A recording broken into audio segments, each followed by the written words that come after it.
Barrister साहब, एक ही दिन इलेक्शन होने का मुतालबा जोर तो पकड़ चुका है, पर इत्तेफाक आपको लगता है कि हो पाएगा? और सिराजुल हक साहब जो उन्होंने बड़ी काविश की है, वो काविश कर रहे हैं, आपको लगता है कि कामयाब हो जाएंगे? दो दिन पहले मेरे प्रोग्राम में थे वो, और वो बड़े कॉन्फिडेंट थे, बड़े पूरे एतमाद थे कि हाँ हो जाएगा कामयाब। अगर नहीं होगा तो उन्होंने कहा कि फिर हालात बहुत ख़राब हो सकते हैं। बहुत शुक्रिया फिजा। फिजा, मेरे ख्याल में सिर्फ उसी सूरत में मुमकिन है अगर तमाम स्टेक होल्डर्स की तरफ से थोड़ी लचक दिखाई जाए, जी। जिसकी भी जो पोजीशन है उसके ऊपर मुज़ाकरात के बाद थोड़ी लचक दिखाए, फ्लेक्सिबिलिटी दिखाए, और उससे थोड़ा सा अपने आप को बैक ऑफ करे। मिसाल के तौर पे पाकिस्तान तहरीक इंसाफ, सुप्रीम कोर्ट बाकायदा तौर पे एक पोजीशन सुप्रीम कोर्ट अपने फैसले के थ्रू ले चुकी है।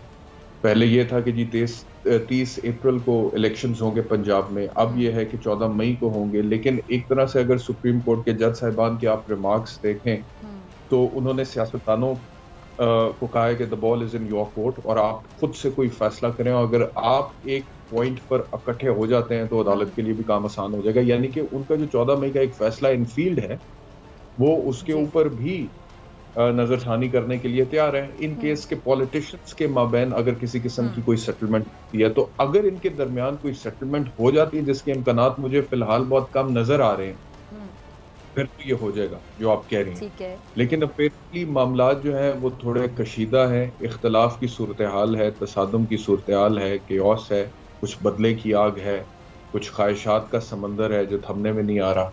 तो ये जितनी भी बातें उनको मद्देनजर रखते हुए मुझे लग नहीं रहा कि 27 जो कि अब सुप्रीम कोर्ट में परसों है, उससे पहले ये किसी एक नुक्ता इत्तफाक पर पहुंचेंगे और सुप्रीम कोर्ट का काम आसान करेंगे। तो eventually the ball will go back in the court of the supreme court, और फिर सुप्रीम कोर्ट उसको दोबारा क्या कर सकता है? वो यही कहेगा कि फिर जो फैसला 14 मई का उसके ऊपर आप इलेक्शंस करवाएं। फिर हुकूमत अगर उसको नहीं मानती है तो उसका नेक्स्ट स्टेप जारी बात है वही है कि सुप्रीम कोर्ट के फैसले की हुक्म अदूली होती है, तो उसका मंतकी नतीजा कोई कंटेम्प्ट प्रोसीडिंग्स हो सकती है। लेकिन जो गुफ्तगू हो रही है वो तो ये है कि हर तरह की कीमत चुकाने के लिए ये हुकूमत तैयार है, चाहे वो शहबाज साहब वज़ारत उज़्मा की कुर्बानी क्यों ना हो, उनकी नाअहली क्यों।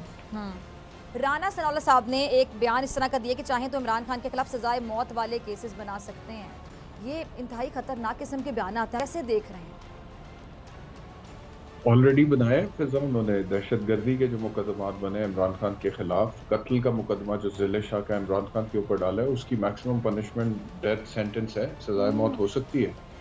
राना साहब शायद, हालांकि वो खुद वजीर कानून रहे पंजाब के इतने साल, अभी वफाकी वजीर दाखिला है, तो ताज़ीरात पाकिस्तान के मुताबिक ये जो पर्चे 140 के करीब इमरान खान साहब कहते हैं कि उन पर हुए, उनमें बहुत सारे पर्चे ऐसे हैं जिसमें सजाए मौत तक सजा हो सकती है, बना चुके हैं ये तो वो कर। और ऐसा बयान देना, इसकी आपको क्या वजह समझ आती है? देखिए, राना सनाउल्लाह साहब की जो पॉलिटिक्स है, आपने देखा ही होगा कि मरियम नवाज साहिबा ने जब कभी कोई वार्निंग देनी हो पाकिस्तान तहरीक इंसाफ को, या फ़ख्र से अपने वोटर्स के सामने कहना हो कोई ऐसी बात कि हम अपने सियासी मुखालिफ को खींच के रखेंगे, तो वो कहते हैं कि हमारा वज़ीर दाखिला राना सनाउल्लाह है, उसका नाम राना सनाउल्लाह है। ठीक है, तो राना साहब का एक उस रोल है जो उनको असाइन किया हुआ है पाकिस्तान मुस्लिम लीग नवाज में, और उस को निभाने की वजह से और रूथलेसली, बेरहमी के साथ और थोड़ा कनिंगनेस के साथ निभाने की वजह से राना सनाउल्लाह साहब की तरक्की हुई है पाकिस्तान मुस्लिम लीग नवाज में, और वो वफाकी वजीर दाखिला भी बन गया, और उससे पहले सूबाई सतह पे वजीर कानून भी थे। तो ये उनका काम है, this is his job, this is what he is asked to do, and this is what he is done, and this is what he is going to do in future also. ठीक है। जी तो साहब, उनकी सियासत, वो मेरे आप कर रहे, वो इसी के चंद उनके जो लीडर्स हैं उनको उन्होंने प्लीज करना है, तो वो ऐसे ही प्लीज होते हैं। बहुत से लोग खान साहब की जो पार्टी के हैं, सीनियर लीडरशिप बड़ी नाराज़ है, इसलिए क्योंकि वो जो कहते हैं कि जी पंजाब असम्बली के जो इंतखाबात हैं उसके लिए जो टिकट है उसके लिए बहुत से लोगों को नज़रअंदाज किया गया है।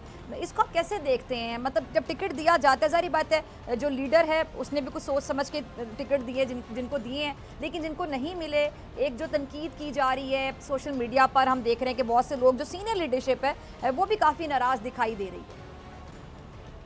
अच्छा, मैंने कल, क्योंकि इमरान खान साहब से मुलाकात हुई थी ज़बान पाक लाहौर में, तो ये जिक्र हुआ था वहाँ पे कि टिकटों की तकसीम का फ़ैसला इस मौके पे उसका ऐलान करना क्या एक मुनासिब सियासी पॉलिटिकल मूव थी। तो उन्होंने कहा कि हमारे पास और कोई ऑप्शन नहीं थी, ये तो हमने करना था। लेकिन आपकी बात दुरुस्त है, लोगों को तहफ़्फ़ुज़ात हैं, और टिकटॉक तकसीम पाकिस्तान तहरीक इंसाफ का बड़ा पुराना मसला है, और वो इस वजह से है क्योंकि लोगों का जो परसेप्शन है पीटीआई के बारे में वो एक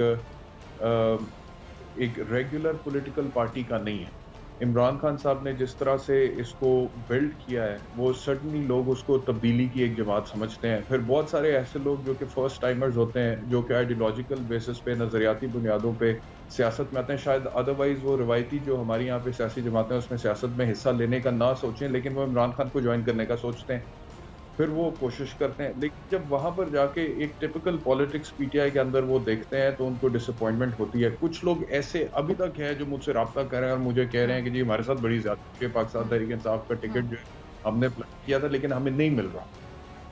अच्छा, अब उसमें दो बातें। एक चीज तो यह है कि अब मेरिट्स के ऊपर पार्टी को लगता है कि उनसे ज्यादा मौजू कोई और कैंडिडेट है तो यकीनी तौर पे पार्टी लीडरशिप का वो इख्तियार है कि वो फैसला करे और उसके, लेकिन अब मिस कैलकुलेशन है और असेसमेंट दुरुस्त नहीं, और इस तरह के कुछ वाकयात ऑलरेडी फिजा मैं आपको बताऊं कि मुझ तक पहुंचे। मिस कैलकुलेशन असेसमेंट जरा ये बताइएगा कि क्या, जरा इस पे रोशनी डालिएगा, आपने जो दो लफ्ज बोले वहां पे फिर वो सर्टनली पार्टी की गलती होगी, और इमरान खान को चीज जो है इसका जाहिर बात है इदराक होना चाहिए कि इस वक्त अगर उनका पॉपुलैरिटी का ग्राफ बहुत हाई है तो छोटी मोटी लोगों से वो मिसगाइड ना हो जाए। मिसाल के तौर पे फरानी बिरादरी का यहाँ ज्यादा वोट है, ठीक है, ये पुराने ट्रेडिशन है जिनको फॉलो किया जाता है, लेकिन आप खुद कहते हैं कि हम पॉपुलर हैं और नजरिए की जमात है, और इमरान खान और बल्ले का नजरिया इस वक्त जो है अवाम में बिक चुका है।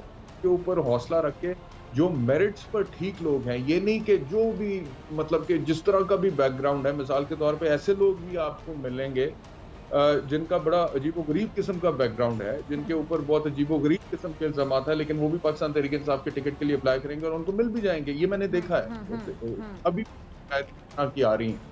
तो ये पार्टी का फैसला है, ठीक है जी, वो बेहतर किस तरह इसको आगे लेके जाते हैं।